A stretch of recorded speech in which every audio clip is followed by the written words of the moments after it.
Hello and welcome. MCQ series को continue करते हुए आज हम प्रेसिडेंट, वाइस प्रेसिडेंट और प्राइम मिनिस्टर के उस एमसीक्यूज देखेंगे। आपके इंडियन पॉलिटी की एमसीक्यू सीरीज़ है ये। This video is presented by me, my name is Vishal. तो चलिए, पहला प्रश्न है आज के लिए आपका। मुझे बताएं कि when the president of India is to be impeached for violation of constitution. Impeachment से क्वेश्चन है आपका कि जब प्रेसिडेंट को इम्पीच किया जाता है तो उसके charges shall be preferred by either house of the parliament. पहली स्टेटमेंट आई होप क्लियर आपको। सेकंड स्टेटमेंट कह रही है an election to fill a vacancy in the house of president of India occurring by the reason of his death. ठीक है, जब vacancy उनकी death के कारण, रेजिग्नेशन के कारण या रिमूवल के कारण जब वैकेंसी, जो हमारे पास उनकी वैकेंसी होती है, shall be held in no case later than 9 month. ठीक है, तो आपके पास जो रीअपॉइंटमेंट होगी, वैकेंसी को फिल किया जाएगा कि 9 मंथ से ज़्यादा नहीं होनी चाहिए date of occurrence of vacancy. तो स्टेटमेंट सेकंड ये कह रही है अब इम्पीच किया जाएगा प्रेसिडेंट को। ठीक है, वो चार्जेस जो हैं वो दोनों ही हाउस में किसी में भी इनिशिएट किया जा सकता है। This is correct statement.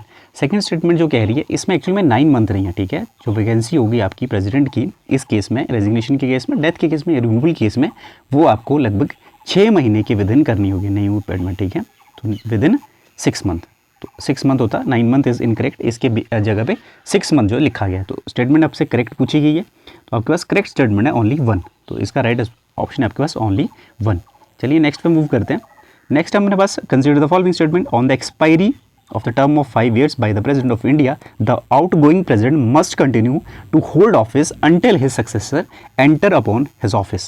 I hope clear है statement. Second अपने पास the electoral college of for the President's election consist of elected member of legislative assemblies of Delhi and Pondicherry. ठीक है, पुडुचेरी सॉरी, है ना। तो इसको देखें आप, तो इसका क्या पूछ रहे हैं, करेक्ट स्टेटमेंट पूछी जा रही है। अब इस क्वेश्चन को अटेम्प्ट करने के लिए आपको पहले तो ये पहली स्टेटमेंट पता होनी चाहिए। ठीक है, कि जब वो अपने ऑफिस, जब उनका एक्सपायरी टर्म उनका ना 5 ईयर का जो अपना कार्यकाल है वो समाप्त होता है, तो नए प्रेसिडेंट जब तक नहीं आते हैं उनके, तब तक वो उसको कंटिन्यू करेंगे अपने होल्ड को। This is correct statement. ठीक है, तब तक उनको ऑफिस को कंटिन्यू करना होता है।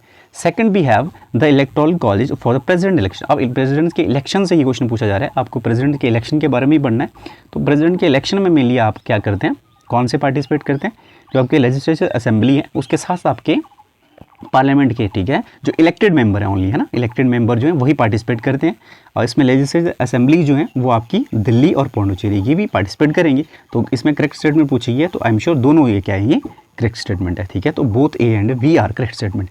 तो प्रेसिडेंट के इलेक्शन आप सभी को पता है, एक बार फिर से रिपीट कर रहा हूँ, प्रेसिडेंट के इलेक्शन में आपके स्टेट की असेंबलीज, ठीक है, और उसके साथ साथ जो आपके लेजिस्लेटिव असेंबलीज हैं, ठीक है, काउंसिल इसमें पार्टिसिपेट नहीं करती हैं, और आपके पास इलेक्टेड मेंबर, ठीक है, mainly elected member, nominated member भी होते हैं, लेकिन प्रेसिडेंट के केस में नॉमिनेटेड मेंबर जो हैं वो उनके इलेक्शन में पार्टिसिपेट नहीं करते हैं। लेकिन आपको ट्रिक यहाँ पे एक क्वेश्चन एग्जामिनर सॉरी ये भी पूछ सकता है कि जब उसको रिमूव करते हैं प्रेसिडेंट का, जब इम्पीचमेंट होती है, तो आपके इलेक्टेड प्लस नॉमिनेटेड दोनों पार्टिसिपेट करेंगे, लेकिन वो सब आपके कहाँ के, पार्लियामेंट के। ठीक है जी, इलेक्टेड प्लस नॉमिनेटेड। तब आपके इम्पीचमेंट के केस में, देखिए इलेक्टेड के केस में आपके स्टेट के मैंने कहा कि एमएलएज पार्टिसिपेट करेंगे, ठीक है, और इलेक्टेड जो हैं, ठीक है, नॉमिनेटेड के केस में पार्टिसिपेट नहीं करेंगे, और एमपीज जो आपके कहाँ पे, सेंटर के, they are also elected one. ठीक है, नॉमिनेटेड इसमें पार्टिसिपेट नहीं करते इलेक्शन में, लेकिन इम्पीचमेंट में इसको जो है वो इम्पीचमेंट में पार्टिसिपेट करते हैं। इसको आप ध्यान से देखना, इम्पीचमेंट और उसका डिफरेंस देखना। ठीक है, the consider the following statement: the charge of the violation of a constitution by the president of India for the impeachment cannot be preferred by the house unless, ठीक है, क्या करना चाहिए, अब जब इम्पीचमेंट आप इनिशिएट करते हो तो क्या क्या कब तक नहीं हाउस कर सकता है इम्पीचमेंट को start. A resolution containing the proposal is moved after the 7 days notice in written signed not less than 1/4 of the total member of that house. ठीक है जी। सेकंड कह रहा है the resolution is passed by majority not less than 2/3 of the member. अभी क्या कहनी चाह रही स्टेटमेंट, पहली कह रही है कि आपके जो प्रेसिडेंट को आप इम्पीचमेंट करते हैं, ठीक है, तो आप सबसे पहले करते हैं एक रेजोल्यूशन मूव करते हैं, उस रेजोल्यूशन को 7 दिन के कहें कि नोटिस जो है आपको देना पड़ेगा प्रेसिडेंट को रिटर्न में, और उस नोटिस को 1/4, ठीक है, लगभग आपके 1/4 ऑफ टोटल मेंबर जो असेंबली है उनके द्वारा साइन किया होना चाहिए। ठीक है, ये स्टेटमेंट पहली है। सेकंड स्टेटमेंट कह रही है जो रेजोल्यूशन आप पास करोगे उसको आपने मेजोरिटी से जो है वो क्या करना है, majority not less than 2/3 of the house, उसको पास करवाना है by 2/3 majority not less than 2/3 majority of the house. तो this statement, second statement is correct. ठीक है, सेकंड स्टेटमेंट है, पहली स्टेटमेंट भी करेक्ट है, लेकिन पहली स्टेटमेंट यहाँ 7 days की जगह जो आप उनको रिटर्न में नोटिस जो देते हैं उसके लिए आप 14 days देना होगा। ठीक है, 14 days जो है आप यहाँ लिखो, 14 days का notice should be given to the president. ठीक है, तो 7 days इन इनकरेक्ट, इसकी जगह पे आप 14 days का उनको नोटिस देते हैं। ठीक है जी। तो आपके पास ये स्टेटमेंट इनकरेक्ट होगी। सेकंड स्टेटमेंट, इसके अलावा ना ये अगर 7 के बाद ये सारी स्टेटमेंट करेक्ट है वैसे, ठीक है जी। 7 के आगे जितने भी स्टेटमेंट पढ़ोगे दिस इज़ करेक्ट, सिर्फ 7 जो है दिस इज इनकरेक्ट, इसकी जगह पे क्या है 14 डेज, ठीक है जी। चलिए इसका करेक्ट आंसर क्या है, करेक्ट पूछा तो only 2, B is the correct option. Next है अपने पास, the president of India has power to declare emergency under article 352। तो एमरजेंसी पावर से प्रेसिडेंट से क्वेश्चन पूछा गया on which of the following grounds. अब ये ग्राउंड्स कौन कौन से जिसके ऊपर आर्टिकल जो अपना 52 है, जिसको कि आप कौन सी एमरजेंसी कहते हैं, नेशनल एमरजेंसी, ठीक है। उस एमरजेंसी को कब जो है वो इम्प्लीमेंट किया जाता है बाय प्रेसिडेंट, वॉर के केस में, इंटरनल डिस्टर्बेंस के केस में, या फिर एक्सटर्नल एग्रेशन के केस में, आर्म्ड रिवेलियन के केस में। तो क्या इसका राइट आंसर रहेगा, देखिए war is correct. Internal disturbance जो है इस वर्ड को रिमूव किया गया था, आपको सभी को पता है 44th कॉन्स्टिट्यूशन अमेंडमेंट 19, ठीक है। 44th जो आपके कॉन्स्टिट्यूशन अमेंडमेंट थी उसमें इसको हटा दिया गया था, इस वर्ड को, ठीक है। इसके बिहाफ पे हमने क्या किया था, आर्म रिवेलियन जो है वो इसके साथ रिप्लेस कर दिया था, मतलब दिस इज इनकरेक्ट, ये जो है वो हटा दिया गया बाय 44th कॉन्स्टिट्यूशन अमेंडमेंट, ठीक है। तो इंटरनल डिस्टर्बेंस पहले था, ठीक है।